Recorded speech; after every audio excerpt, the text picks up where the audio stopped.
Konnichiwa Nihon, Lani's here. Welcome to my vlog. Magandang araw at magandang umaga, tanghali o gabi sa inyong lahat at sa buong mundo.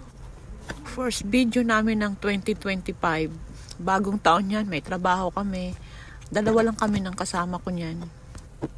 Alam ko naman na kapag dito ka nagtatrabaho sa Japan o dito ka namumuhay, wala tayong karapatang magpahinga sa mahal ng gastusin dito. Mahal ang cost of living sa Japan. Tsaka isa pa, wala naman kasing Pasko sa Japan. May bagong taon pero hindi naman ganun kasi ni-celebrate. Kaya sanay na rin naman kaming hindi sineselebrate. Walang Pasko, bagong taon, walang kahit na anong celebration. Basta trabaho lang. Yun, para kumita. At sa mga nagtatanong, ano nga palang trabaho ko?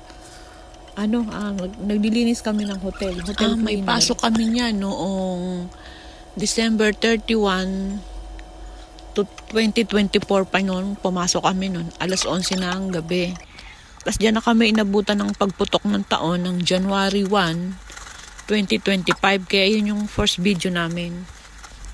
First video namin ng 2025. Eto nga pala yung trabaho namin. Maglilinis ng room. Magpapalit ng cover ng kama, punda, tsaka seats.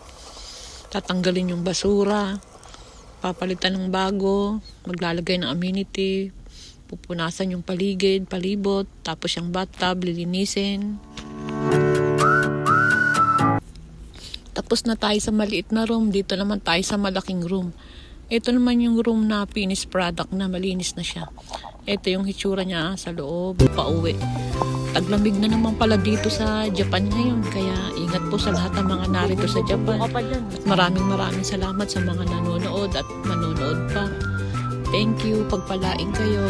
Bye!